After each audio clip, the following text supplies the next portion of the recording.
구독자 여러분, 조강지처가 무슨 뜻인지 아십니까? 라고 강PD가 질문을 하면 무슨 소리야? 라며 첫 번째 아내를 말하지 그것도 모를까봐, 그리고 식물 다큐 TV에서 웬 조강지처를 이야기해? 라고 반문하시는 분들이 많이 계실 텐데요. 첫 번째 아내, 틀린 답은 아니지만 그렇다고 정확한 답도 아닙니다. 그리고 조강지처란 식물과 관련되어 만들어진 고사성어인데요. 정확한 의미를 아시려면 영상을 끝까지 시청해 주시기 바랍니다. 안녕하십니까, 식물다큐TV의 강PD입니다. 오늘은 식물과 관련된 고사성어 2편으로 지위가 높아지면 친구를 바꾸고 재산이 많아지면 아내를 바꾼다 라는 주제로 어릴 적 가난했던 삶과 연관되어 만들어진 조강지처와 초근목피에 대해 이야기해 보도록 하겠습니다.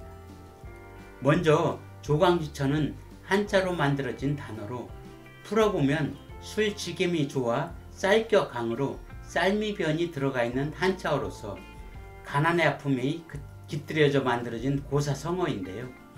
정확한 의미는 술지게미와 쌀겨로 끼니를 이어가며 고생을 같이 해온 아내를 뜻합니다.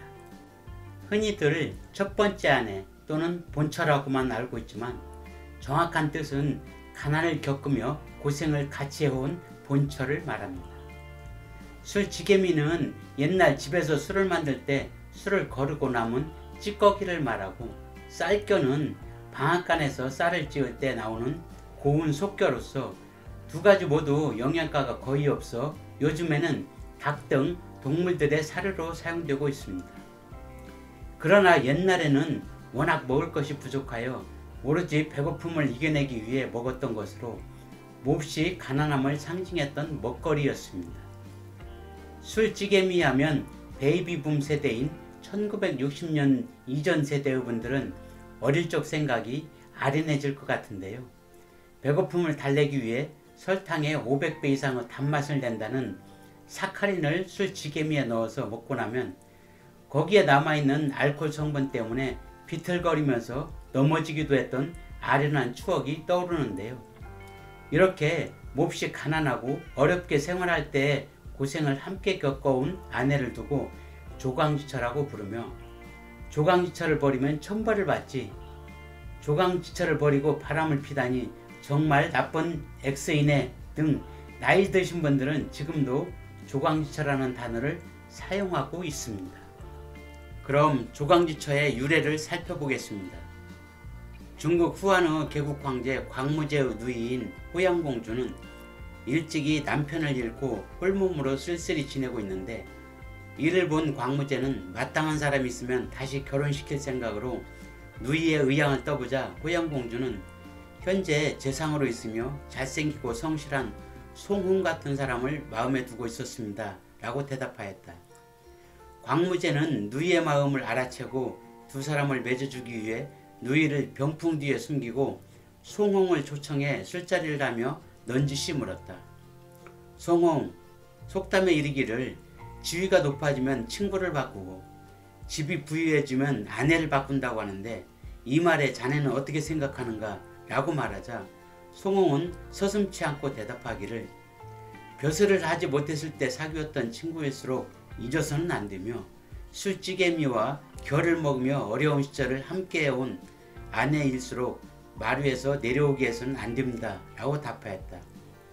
이 말을 들은 광무제는 누이가 있는 쪽을 돌아보며 조용한 말로 일이 틀어진 것 같습니다 라고 말하였고, 병풍 뒤에 있던 호양공주는 그만 얼굴을 붉히고 말았다고 합니다. 이렇게 후한서의 송홍전에서 조강지처라는 말이 유래되었는데, 요즘에 와서는 남편이 아내를, 아내가 남편을 헌식작처럼 버리는 일이 주변에서 너무 많이 일어나고 있어 이런 분들에게 꼭 들려주고 싶은 이야기인 것 같습니다. 다음은 초근목피에 대해 알아보도록 하겠습니다. 예전의 가난을 말할 때 흔히 쓰는 한자어로 풀이해 보면 풀초, 뿌리근, 나무목, 껍질피로 풀뿌리와 나무 껍질이라는 뜻으로 봄철 보릿고개가 되면 배고픔을 견디기 위해 풀뿌리와 나무 껍질로 연명했다는 이야기에서 나온 사자성어입니다. 요즘 트로트 열풍이 대단한데 가수 진성씨의 보릿고개라는 노래에 초은목피라는 가사가 들어있어 한번 불러보도록 하겠습니다. 아야 뛰지 마라 배 꺼질라 가슴 시린 보릿고개길 줄임 배 잡고 물 한 바가지 배 채우시던 그 세월을 어찌 사셨소. 좁은 목피의 그 시절 바람결에 지워져 갈 때 어머님 서름 잊고 살았던 한마는 보릿고개여 불필이 꺾어 불던 슬픈 곡조는 어머님의 한숨이었소.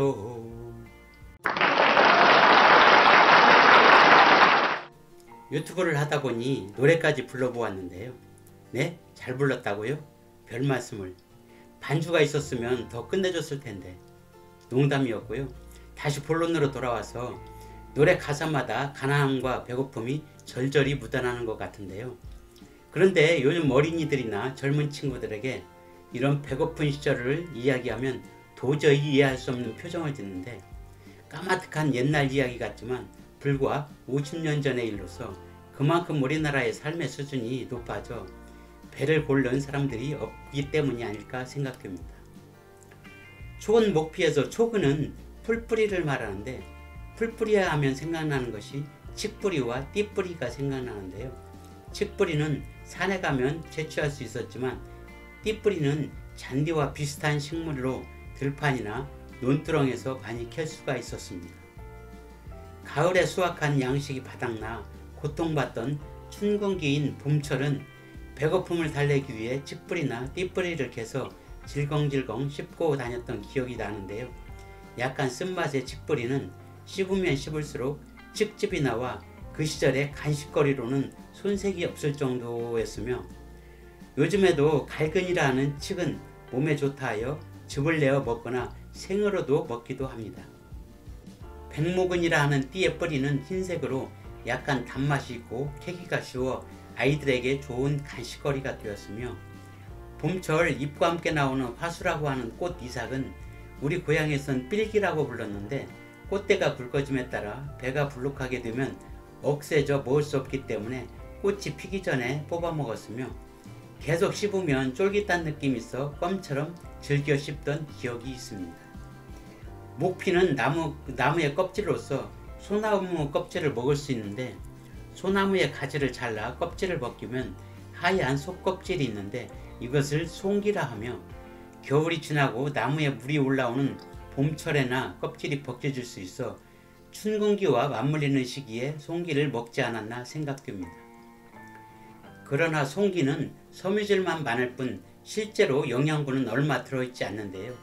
우리는 가난을 표현할 때 흔히 X구멍이 찢어지게 가난하다 라는 표현을 쓰는데요. 이 말은 소나무 껍질을 먹고 소화를 잘 시키지 못할 뿐만 아니라 변비가 생기고 심하면 이를 볼 때 항문이 찢어져 피가 나오는 등 배변이 어려운 현상을 빗댄 말로 그 시절의 안타까운 실상을 적나라하게 표현한 것입니다.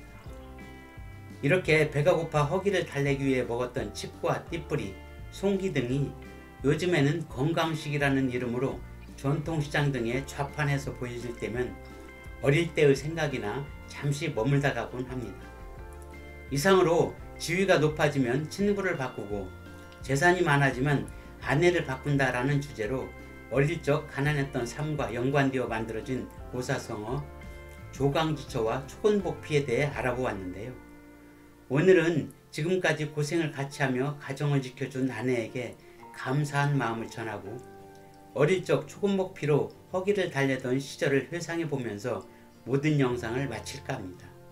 구독과 좋아요를 부탁드리면서 지금까지 식물다큐TV의 강PD였습니다. 감사합니다.